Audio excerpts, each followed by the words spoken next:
Welcome to this live event at the London School of Economics, and happy International Women's Day 2022.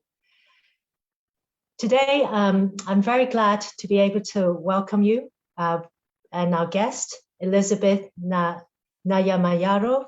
She's the founder of the global solidarity movement, HeForShe.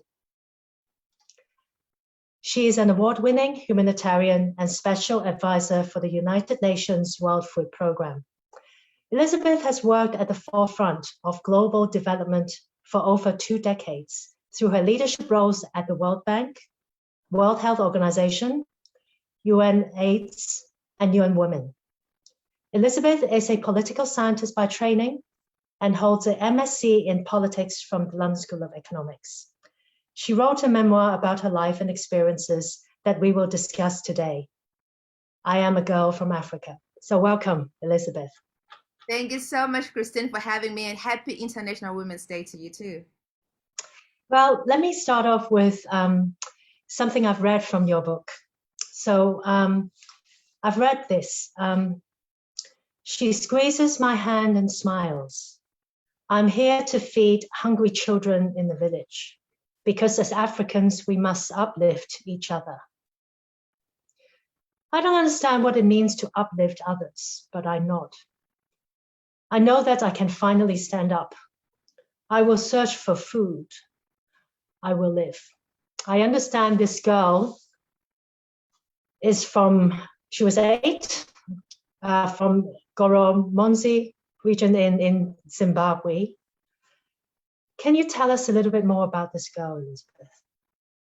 Yeah, so thank you so much, Christine, for reading that passage. This was such a pivotal moment in my life. Just for context, I grew up in a small village in Zimbabwe where I was raised by my gogo, my grandmother. And I had such a beautiful childhood because I lived as part of a small community, an agro community for that matter. So, we lived sustainably off our land. But then when I was 8 years old, a severe drought devastated my small village and literally changed everything for us. There was nothing to eat or drink. And one day I collapsed onto the ground just from hunger. I hadn't eaten for a few days. And in my young mind, I actually thought I was going to die. But then this incredible thing happened. This aid worker with the United Nations, who happened to be an African woman as well, found me, and she gave me a bowl of porridge and saved my life. And it was such a, such a relief, first of all, to know that I could actually live and survive. But it was also the moment when I realized who this woman was, the fact that she worked for the United Nations. I was just like, that's what I want to become. I also want to become a humanitarian so that I can make a difference in the world. And so here we are, more than 22 decades later, and my dream came true, and I get to do the work that I've always wanted to do when I was, since I was 8 years old, when that moment happened. Thank you for sharing that, the very personal story. And at the same time, I think for the past 2 weeks, we have seen pretty much the world upside down. And this experience that you had facing a crisis as a young child, or at any age really, I think it will come in at the right time. You're sharing on how do we face crisis, whether it is war in Ukraine, what can we do?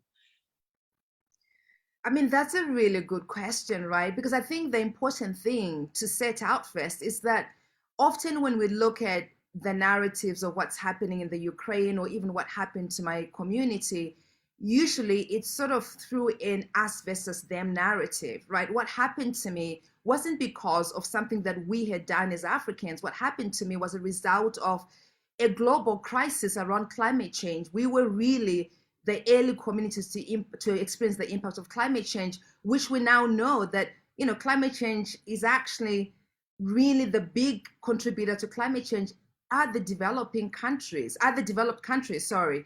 And yet the developing countries are paying the biggest burden and the biggest brunt of that. And so what is also happening in Ukraine, I think it's a reminder that, this is something that has happened to communities in a way that is unfair, right? In a way that has now caused them to flee their own homes. We also know through my work at WFP that the number one driver for global hunger is conflict. So when these things happen it's really devastating. And we have, as the communities, have to develop a sense of resilience. But I think the answer to your question is, we have to all recognize that this is a shared responsibility. Global hunger is not an issue just for those who are impacted to solve alone. We all have we all play a contributing factor to that, whether that's through our food waste, whether that's through our lifestyle in terms of how we're contributing to climate change. Greg, if I may just dive deeper into that whilst we're on the subject that you've been involved in for the last 20 years. So immediately, I think that the UN probably have some work that they're doing on the ground. It'd be great if you could elaborate a little bit more. But in terms of more medium to long term, as consumers, as individuals, what we can do more to help address of course, it's one of the SDG goals as well, isn't it? Zero hunger. Yeah. Your recommendation. No, it is a big thing. And I think it's also important to remember that hunger still remains the leading cause of death around the world, in that a child dies every 5 seconds. And I almost became that child, right? And so the issue is really, really personal to me. But I think what is important to also remember is that right now, we all have a role that we can play in addressing global hunger. It is one of the SDGs. A community that is hungry cannot function, right? So we've got to start with that. And most people, are quite confused in terms of what they can do. There are simple ways to support. Right now, what's happening in Ukraine is devastating. We are urgently looking to feed 3 million people. In fact, our executive director of WFP is on the ground, David Beasley, trying to do all we can to support. But in terms outside of that, the other biggest driver for global hunger is food waste. We waste a third of the food that we produce as a society, which ends up in landfills, which then contribute to greenhouse gas emissions, which then contributes to climate change, which then contributes to droughts. And then, of course, that creates a food crisis around the world. I think so just being mindful of the food waste in our own kitchen and homes is such an important aspect of addressing global hunger. Thank you very much for that. And going on to more broadly, from the perspective, since today is the International Women's Day, what is your view on where we are today as women, or especially women of color? Where do you think we are at the moment compared to where we were, say, 50 years ago? And where do you think we are going to be in 10 years' time? Let's not try to be too ambitious. 10 years' time, what do you see? What should be the target we should set? So first of all, as an optimist, I have to share some good news. The good news is that, progress has happened in terms of gender equality. We see more girls in school than we ever saw before. We see more women in workplaces than we ever seen before. But Christine, this is just like the bare minimum. We have structures and systems that are simply gender biased. Even when women make it in the workplace, we know that unequal pay is one of the biggest challenges that women constantly have to fight. We have to fight the glass ceiling. And then it's even worse for women of color, because even on the issue of equal pay, right, there's a hierarchy. Men get paid the most money, then white women, then Black women, then Hispanic women. And that just is unfair, and it's unjust for doing exactly the same work. So the work still remains. I think we are far from where we need to be. Just generally looking at actually in terms of how the world is going to advance and achieve gender equality, we're at least 100 years out. And that's way too long, right? And we know that, again, the gender dimension, the racial dimensions also make it very, very challenging for women of color. So the work still has to go. I hope that in 10 years' time, we normalize the fact that, we can have more than one woman of color, sitting at the table, and that's not seen as too much.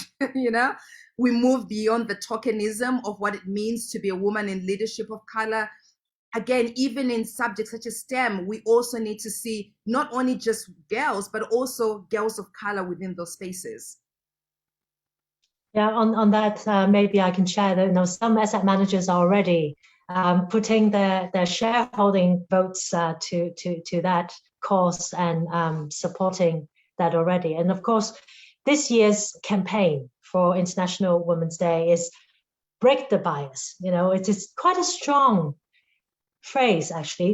Breaking it requires some level of force and determination. It's not just about addressing, we're breaking it. We're not just addressing it. And does it show some kind of desperation in some ways, that we feel that we've been waiting for so long, been pushing, we asked for 10%, asked for 20% women, 30%, is it enough? Should we ask for gender parity? Not ask for, should we expect gender parity? And how do we achieve that? So for me, how I interpret break the bias is really a call for agency around this issue, because I think it's taking way too long. But what I also understand from this is that the way that we're going to break the bias isn't by fighting against each other, but rather by creating allyship. And this is what the HeForShe movement is all about, right? The idea behind the creation of this was driven from this desire to make sure that men are also sharing the responsibility of creating equitable workplaces, of ending gender discrimination, because I think it's unfair, right, that we expect women to bear the burden of not being violated, of not being raped, instead of simply asking men to not rape women. It's also not fair that, women have to break the glass ceiling when men can simply remove it, because these are all systematic and structural issues that are built by men, and sadly for the time being for men, they are not working for women. When women make it in senior leadership position, and Christine, you and finance, I'm sure you know this, that it's just very, very difficult for women to thrive in those spaces. And then when women leave, women get blamed for not being able to quote unquote cut it. And yet the issue is fixing the systems. Well, I remember the days when even in casual conversation, the women were nudged away because this is not a woman conversation. And this is actually, it actually happened in the City of London. I can resonate with that. It has improved over the years. I was talking about my experience earlier in the earlier years when I joined, but that still exists. And going back to the HeForShe campaign, I remember reading some very impressive commitments from the CEO of global companies, male, on what they're going to do to address that balance with that gender bias issue. Can you tell us a little bit more about the process of how do you get these powerful CEO of global companies to commit to these? You asked them to say 3 things that they will target. Tell us the process and the challenges so that maybe we can all learn how to talk to our line managers. So actually it was on some level, when you look back at it, Christine, it was a very, very simple process. It was just simply an invitation. And I know that just sounds crazy, that, just a simple invitation. But what was really successful in HeForShe was that it really created this inviting platform for men who want to do the right thing to do the right thing. I think it's very easy as well, when we look at all the inequalities that women face, that it's easy to just kind of blanket all men as being bad and as being oppressing women. But what I found out with the HeForShe movement is that when we launched it, at least 1 man in every single country in the world joined the movement in just 5 days.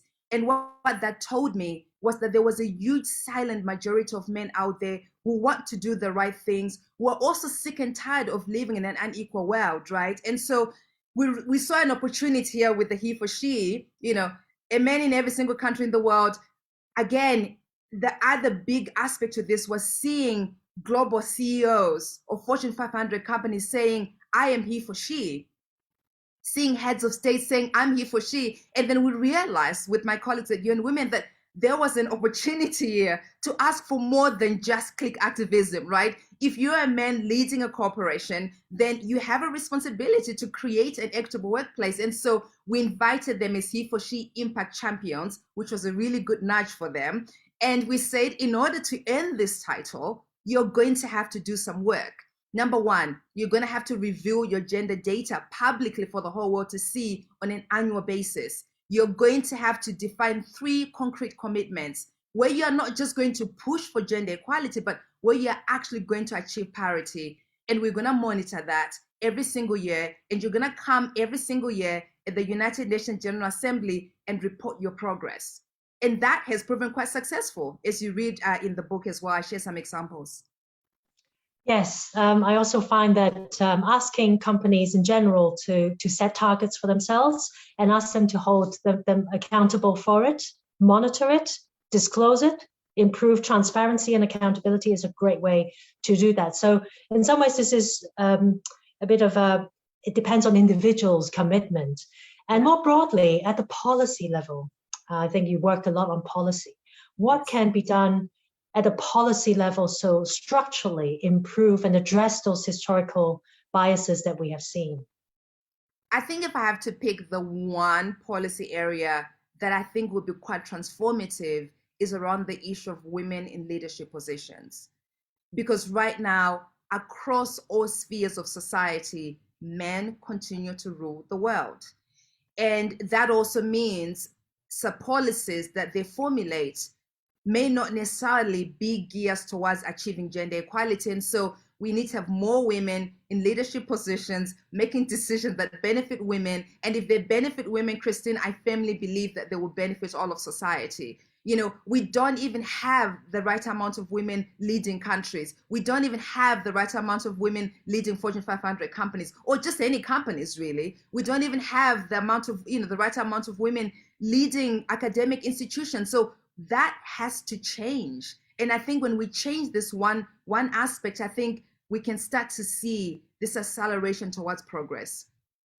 Well, that's great because as part of the inclusion initiative at the London School of Economics, one of the advisory board member is Denise Wilson. Of course, she's the chief executive of the Hampton and Alexander Review. And not too long ago, they just published their update report and setting expectations for at least reaching 40% women. That should be the next target, and significantly beef up the executive position. So it's not just non-executive director at listed companies. We should be expecting to have more women, but also the pipeline now needs to be coming through as well.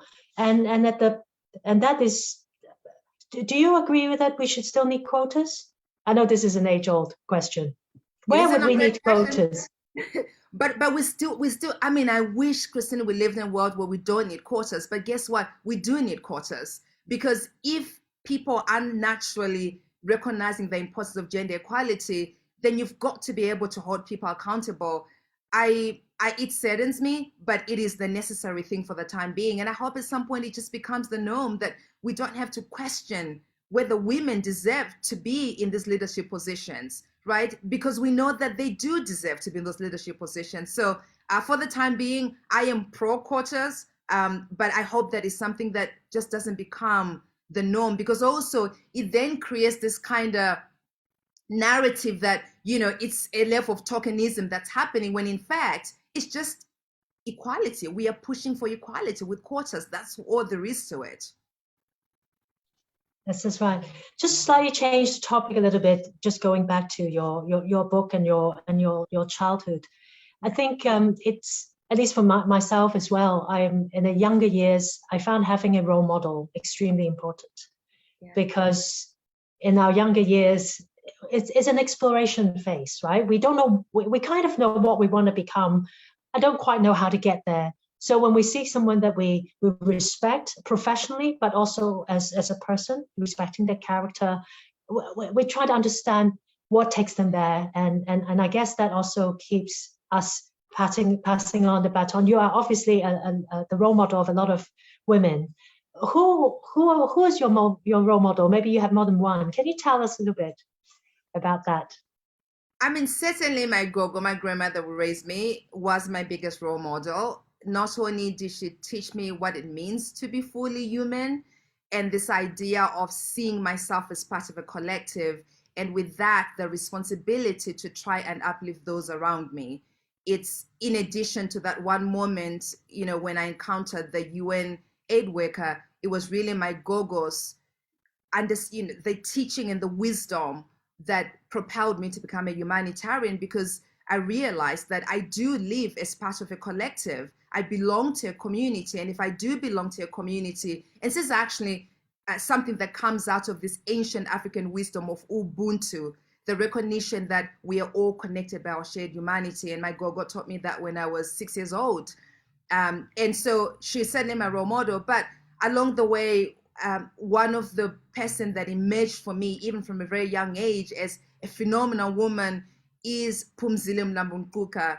She's the former Deputy President of South Africa. She's the former head of UN Women. I got to serve as a senior advisor, and it was just such an incredible opportunity. And even this HeForShe movement, this was a visionary leadership as well, to say, we've got to have men at the table. And again, she taught me another important thing, which is one of the greatest skills you can have is to be a good listener. Whether that's listening to communities, whether that's listening to your colleagues, and I cherish that very dearly. Thank you.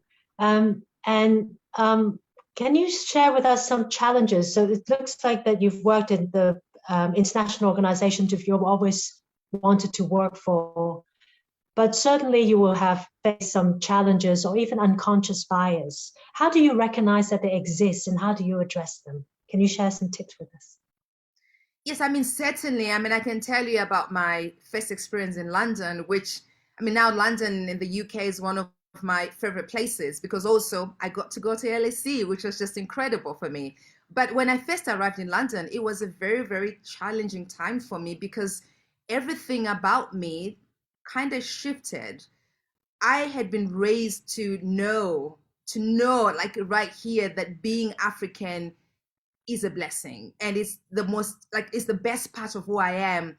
And when I arrived in London, I started to notice that, you know, people held a very different understanding of who I am and where I come from. And there was a lot of unconscious bias about people from the African continent, where I was perceived to be lesser than, and where, again, the narrative perpetuated by the media of the single narrative of poverty out of Africa became something that I constantly had to defend and say, well, you know, we have moments of crisis, but Africa is a very diverse continent. It's not a country. So I did struggle with that, Christine, but how do you recognize it?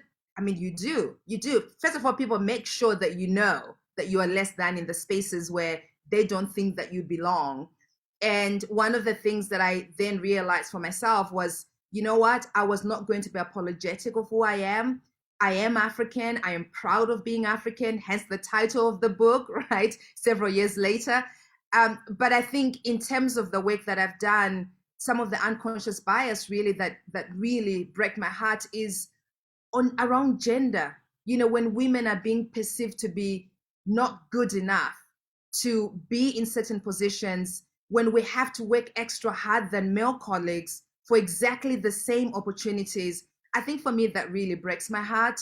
And we are, as part of the work at UN Women, it's one of the areas that we focus on.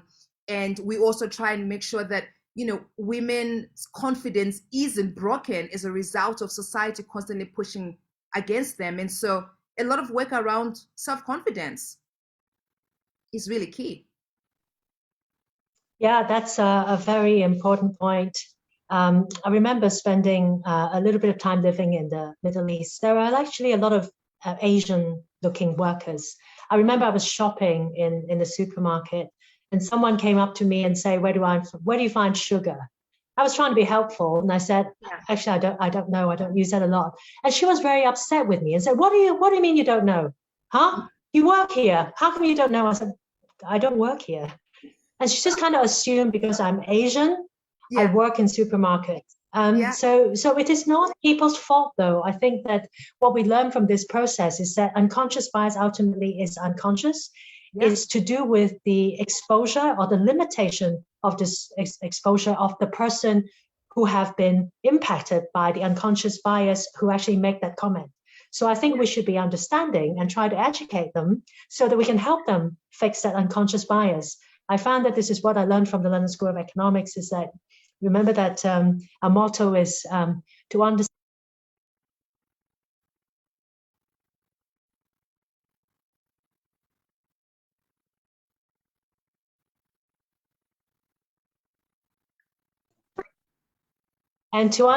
the causes of things for the betterment of society includes dealing with crisis, like I've just lost my Zoom, so I can resume that now. Is knowing that we are disadvantaged as women is one thing, sulking over it, it's not the solution. What's better is what you've done is to recognize that the issue exists and contributes towards changing it. And I think that's where our strategy of the school of Shape the World comes from. Yeah. The world is not the way we want it to be. We should contribute to shaping it. I know we're supposed to start Q&A a little bit later, but I'm seeing a flood of questions coming through. Elizabeth, are you happy that we start going through them? Yes, let's do it. Great. Let me just go through them. Okay. I think this is a question. I think one of the main issues for increased participation of women in managerial roles is the balance between work and personal life. Yeah. Women are expected to be the ones who take on caring responsibilities for children and elderly relatives at home, well, whether explicitly or implicitly. So looking at you and other UN colleagues, how did you manage to maintain your balance? Who said we've managed to maintain our balance? I think it's a really tough question. And it's also the reason why, even with the HeForShe movement, one of our champions on the HeForShe impact is Barclays. And we realized within Barclays, again, very male dominated, is the banking industry, that in order for us to really push for true equality, we also had to address the issue of paid parental leave, right? Because so that men can also share the responsibility. Right now, a lot of companies have been pushing for maternity leave, which is really needed, right? Because women need to recover after childbirth. But at the same time, we also know that when there's only maternity leave, women weren't taking the time off because they didn't want to be stigmatized as being quote unquote a burden to the company, right? But when men actually took the time off, it normalized this issue that, parenting is just a one more responsibility that all genders should be participating in, which also made it easier for women to take that time off, but also it also meant that men were sharing the responsibility at home. So my biggest solution for this is that we have to look at policies that really benefit all of the employees in the company, even though at first it might seem counterproductive. I remember there was so much a pushback, like, why are we pushing for paid parental leave? We need to give more women more maternity leave. And we had to kind of change the mindset that actually paid parental leave benefits women more than you actually think. Because when men are taking that time off to raise children, then it means women can enter the workplace back sooner. So I don't think I've done a good job balancing work life. I would like to be good at it, but I am work in progress on that. I think you're absolutely right about the policy part, because the policy is going to change the perception and the initiatives provided by the companies, but also individually, because if the parent in general can get the leave as well, then they can start to understand the challenges of raising a child and also, balancing what they need to do work-wise or others or household activities, and then we'll have a better understanding of each other's challenges, right, determined by our role. So great. So another question is, in your opinion, what are the top 2 to 3 interventions that every organization should implement, break the bias? I mean, first of all, transparency around data. And Christian, you mentioned this. What gets measured gets done. I think most companies find themselves sort of hiding behind the fact that they are not transparent with their data. And so they can just get away with so many things if things aren't out in the open. And I think the second thing as well is one of the things that we found really effective with the HeForShe movement is that there was a lot of sponsorship, there was a lot of mentorship programs that had been set up in these big companies. And I'm going to mention one in particular. PwC is one of our champions. And one of the commitment was to achieve parity in their senior leadership position. When they joined the HeForShe movement, they were at 18%. And they had all these mentorship programs within the company. But it was when they started really pushing for sponsorship, which is different to just mentoring, right? Because there's an accountability to actually make things happen, that we saw within 18 months of joining HeForShe, PwC achieved parity. They went from having 18% of women in their leadership position to having 43%. So sponsorship is the way to go. Mentorship is important, but sponsorship is the way to go. And then actually on this mentorship as well, something that was really effective, again, is back to this issue of you've got to walk a mile in someone's shoes. And this was really important for men to walk in women's shoes, was looking at how we can also do reverse mentorship. It's usually this idea that, women have to be mentored by men, but actually what was really effective, one of our champions is BNP Paribas, the big French bank. Reversing that mentorship was also really critical. And it also allowed for them to really rethink about the kind of job description that they were writing for some of these jobs. Their commitment on HeForShe was, how do we achieve parity on the trading floors, but also, because it was mostly men, but also in HR positions and communication was mostly women. And they found that just by tweaking the language, by having men participate in writing the job description on the one side and women on the other side, really helped to make sure that those descriptions didn't have some coded gender biases that made it very difficult for both genders to be able to apply. So I think those things are really, really important to me.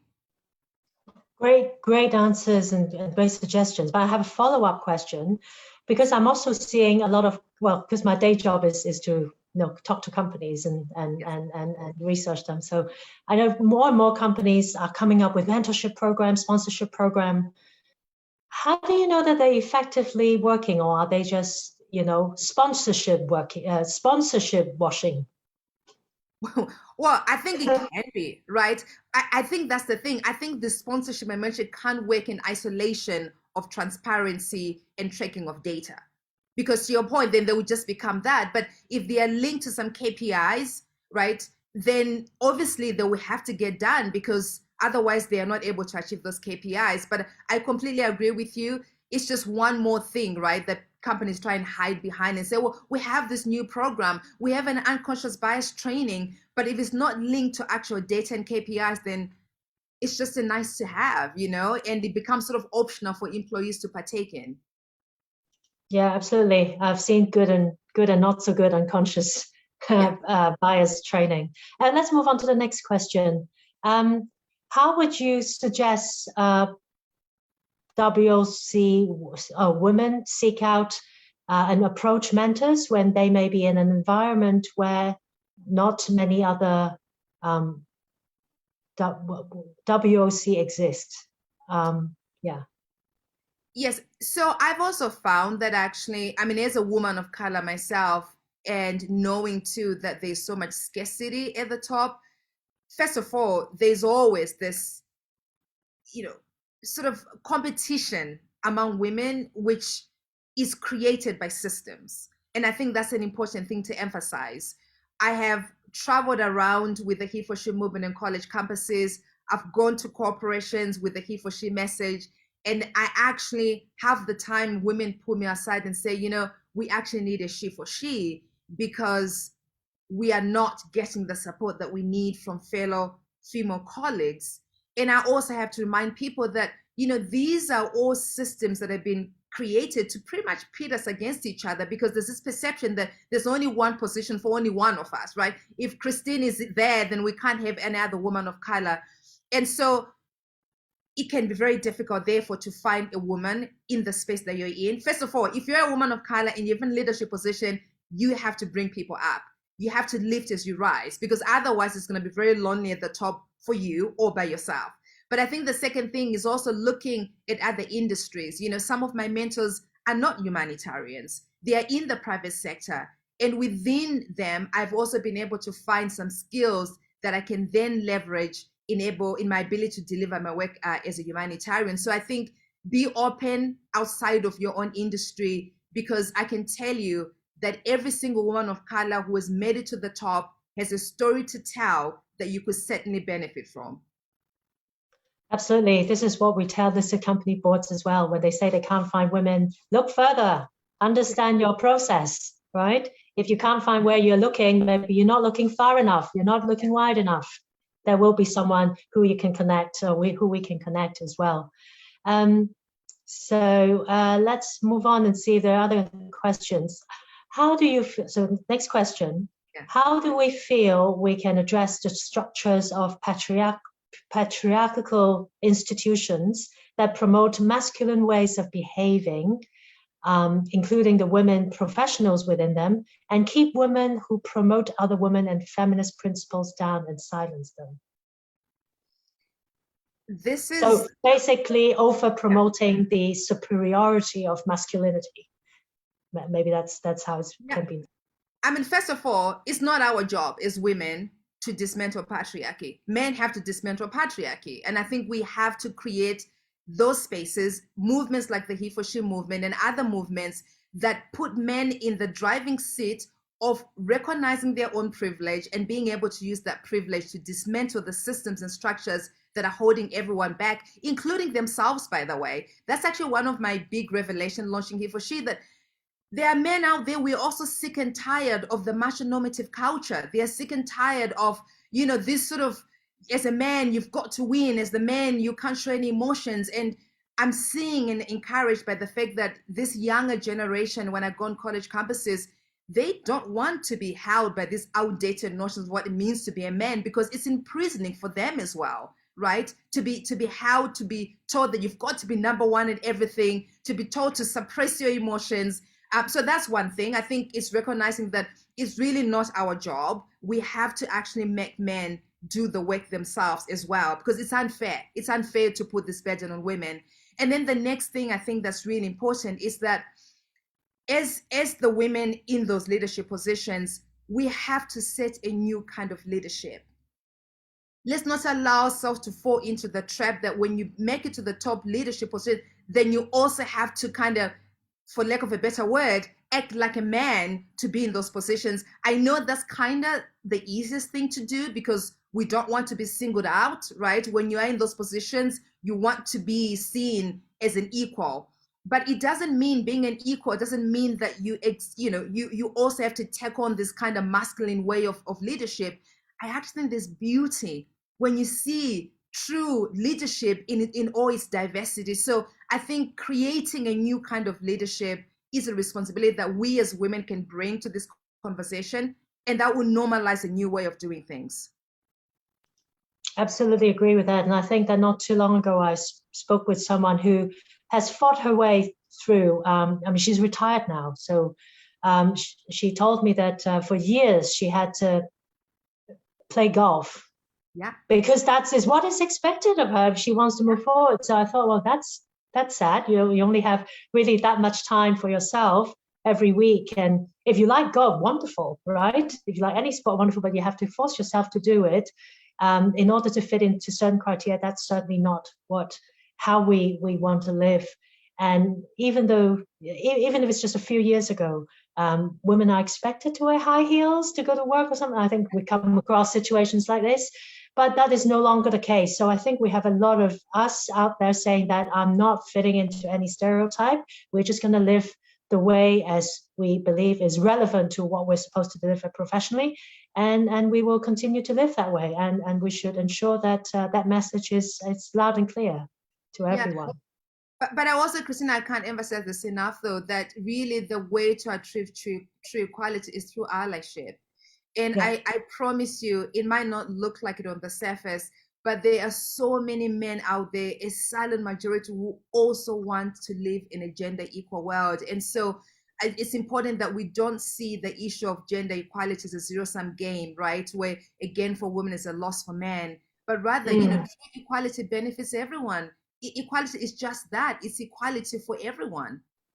Absolutely. All genders as well. It's not just men and women anymore. Gender is binary. It's non-binary. Yes, we're definitely supportive of the non-binary, which is increasingly how it is being referred to. So I think that's a positive sign, because we're moving towards not putting people into buckets, which is very important conceptually and practically. So another question, it's a good one. I remember I was a teenager when HeForShe launched, and it felt like a breath of fresh air. What are the top milestones you think the movement has achieved, and what is the next one coming? So, I mean, the biggest thing I think that we were able to do was to normalize this idea that gender equality is a men's issue too, right? For so long, this issue had been seen as a woman issue led by women for women, which meant, again, that women had to bear the burden of trying to create equality. And HeForShe made that, flipped it on its head and said, no, gender equality is a societal issue requiring all of us to contribute towards this. And then for me, the biggest thing, and of course, I mean, we know just how phenomenal the response was, which was beyond my wildest dream. Not only did we have 1 man in every single country, but we also had 1.2 billion online conversations within that first week alone. But the big thing for me has been the work that has happened since then, where communities themselves have owned what it means to be he for she. Like in a few examples that I share in the book, in Malawi, the male chiefs worked alongside the female chiefs to actually outlaw child marriage in their country, which again, when you look in the past, it was the same men who were marrying young girls to other men, right? And so just that shift was really important. But beyond even just outlawing child marriage, they also then worked to annul 20,000 child marriages and send those girls back to school. You look at a country like Iceland, which has become the first country in the world to mandate equal pay, making it illegal for any company to pay women less for the same work. This was part of their HeForShe commitment as well, right? So there was a lot of really good policy work that has happened. But also, I think for me, I'm inspired with the work on college campuses. We have thousands of HeForShe student clubs that are addressing rape culture on college campuses. And that gives me hope for the future, really. Wonderful. And the next milestone, Christine, we need more men to be involved. We're nowhere near where we need to be. So anyone listening today, go to HeForShe.org. It is a movement that is for all of us. It is a movement that isn't just about talking about the issue, but also there you can find some very simple action kits on the things that you can do. You can read about what other men have been able to do. So it's really a platform for engagement where you also can be part of creating change within your own community. So that's the next milestone. We need more men to stand up for gender equality, because we still look at issues around gender-based violence and it's still happening, right? It's still happening. So we are nowhere near where we need to be. Thank you. And also, next question, how do you suggest navigating when there are women of color in leadership roles who are the ones who are actually blocking other progressing or denying racism themselves? You see, this is a tough question for me, because I think it's easy to blame people. And as a woman of color, I know it's already tough enough. Like, society constantly looks for things that are wrong with us. They constantly look for ways to blame us. So I'm not going to blame women of color in this conversation, just because I think it's really hard. I think the important thing to remember is this: there is such a scarcity at the top. And because there's a scarcity at the top, it can appear that there are people trying to block, because these are all systems that just have to be fixed, where we feel like there can only be one of us in those positions. So I would encourage any woman of color who is in a leadership position that you have a responsibility to advocate for more women of color to be in those spaces with you. Bring an extra chair at the table, have another woman of color over there. But I think generally speaking, I think, Kristen, maybe you can also share some experience. You're a woman of color. There is scarcity at the top, and how would you address this question? Have a voice. Make sure your voice is heard. And I remember being in a panel. I was brought in because one of the candidates said that how come all your interview panelists are all white male? Yeah. So we thought, oh, great, we get Christine in because she's a woman and she's a woman of color. Great, she ticks 2 boxes. I thought, oh well, whatever, I will jump on. Yeah. And I remember being at that particular panel.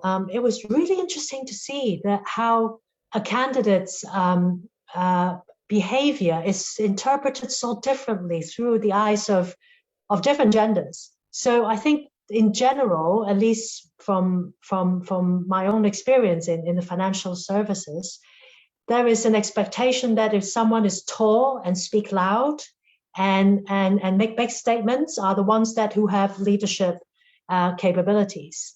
Yeah. Whereas a lot of the leadership capabilities I've seen, as you have said, is better listening, capabilities, being able to form consensus, to be able to crystallize and synthesize the views of team members and bring the best decision with the consensus. And I think that that is also seen as, in some ways, not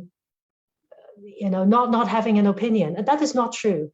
Listening intently and being able to take the conversation forward is a more valued leadership than giving out orders, from what I can see.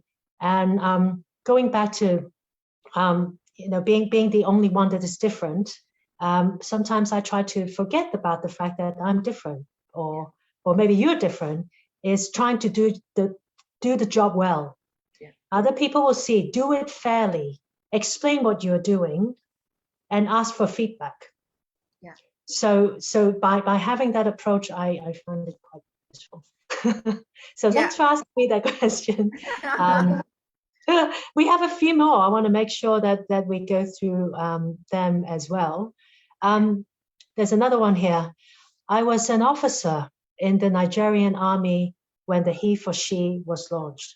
And afterwards, the WPS agenda. As usual, it is embraced and all the proper politically correct commitments were made. However, it is soon abandoned. How do you ensure this is avoided? So you're talking about women, peace, and security, and is that I understood that to be well?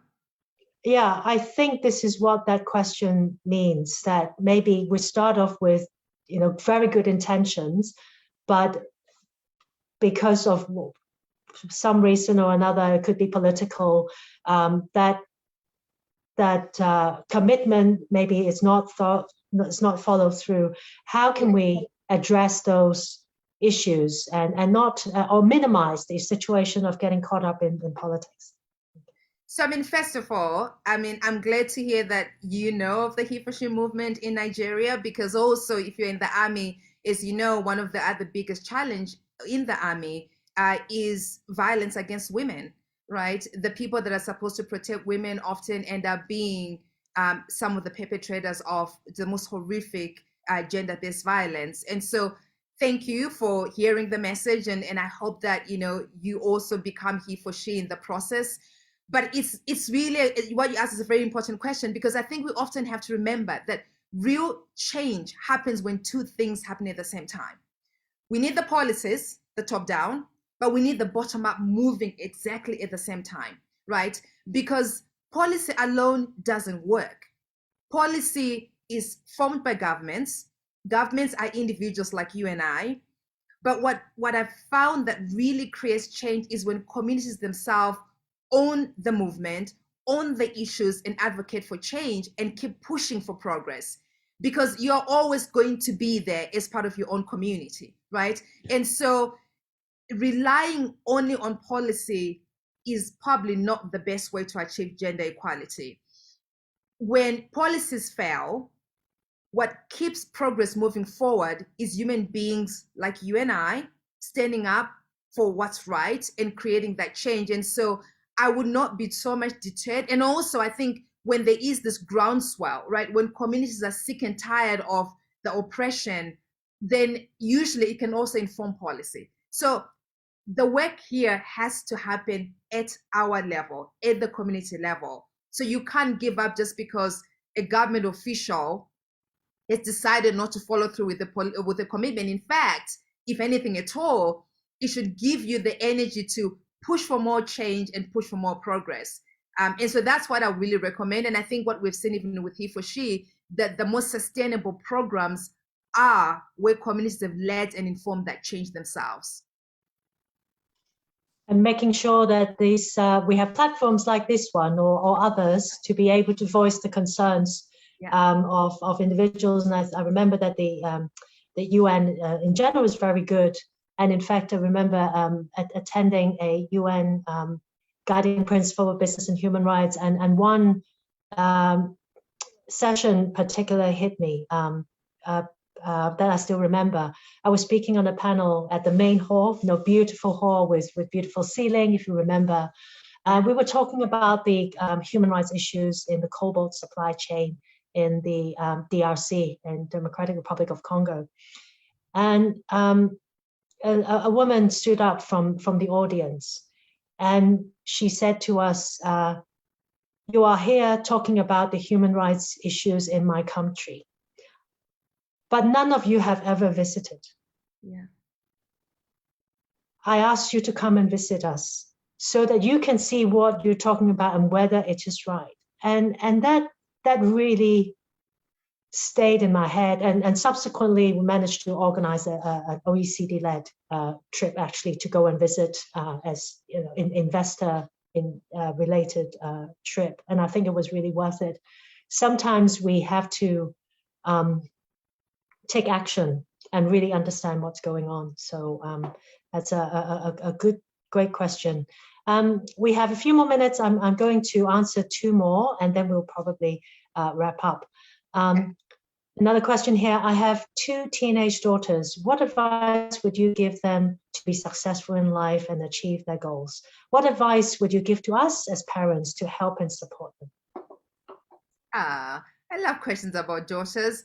I mean, first of all, I think just making sure as parents that we are not limiting our daughters' ability to believe in themselves, right? Most societies, in fact, this issue of gender inequality is one of the issues that start very, very young, and usually started by parents themselves when they tell young girls that they can only play with dolls and nothing else, and they buy the brother a truck, and when they tell girls that they have to take care of their brother. And so I think just simply trying to change that from being a parent and introducing what true equality can look like, and making sure that girls know that they are capable of achieving the things that they set their minds to is really important. So encouraging their dreams, even if they seem wild enough, like if they're too wild, it's okay, let them dream, right? Because I think, I am only here because I dare to dream bigger than my own current circumstances. I was living in a small village in Zimbabwe, and I dare to dream bigger.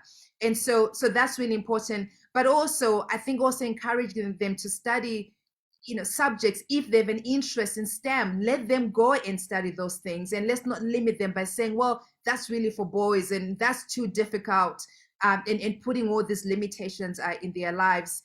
So I think that's one easy way, I think, of encouraging them. And I'm only here because I've had mentors along the way that have validated my belief that I am enough. At some point I started to question whether I was good enough, because society kept telling me that as a girl child, you are not good enough, you are less than. So that's a really important part of it. There was a part two to this question, no? Yeah, what advice would you give to us as parents to help them and support them? I think that's that's answered. And yes, I remember cutting Barbie's hair short, telling my mom that I don't see why Barbie has to have long hair, and she didn't tell me off. I'm very grateful, and I still remember that. Okay, last one now. For some reason, young boys and men rarely see women as role models. Do you think that's right, and how can we change that? Well, that is not right, because I think, Christine, I don't want to repeat what you said. There are such beautiful qualities that young boys can learn from women and girls, right? Of the way that we approach things, of the way that we compassionately listen, of the way that, we constantly seek for peace before war or before conflict. And so I think one of the ways that we can change this is by having more prominent women out there celebrated, because again, we often tend to celebrate male role models, right? And I think creating that space, even just this conversation alone, has really been important to have, because we are two women who have achieved things in our lives that may actually be useful to other boys and young girls coming up the ladder. So I think we just have to be able to create those spaces where we can celebrate, which is why I'm truly honored today, by the way, to be with you and be celebrated by my alma mater at the LSE as a woman who has achieved something in the world. So thank you, Christine. You're very welcome. It's certainly true that the school has taught us so much and given us so much, a purpose in life and the tools in order to navigate. And I guess for my take for that last question would be that irrespective of women are seen as role models or not, it is the qualities that we represent that should be referenced as role models. So we hope those, in some ways, today's conversation has highlighted what those qualities might be. It's about being, as Elizabeth has said, it's about finding allies, working together, understanding the importance of a community support, be open-minded, help each other out, and be confident, knowing that you can address those issues, and in the most adverse conditions, with obviously Elizabeth has seen and has experienced, and look at where she is now, knowing that no matter what hits you, if you overcome it, you are demonstrating you're stronger than anything that what other has in terms of the stereotype that they have expected from you. So on that note, I want to say thank you very much, Elizabeth, for being with us and sharing your wisdom with us at the London School of Economics. We're very grateful, and a happy International Women's Day. Let's not forget that a day, what we learned today, is for us to appreciate for a lifetime. Thank you very much. Thank you, Christine. Bye.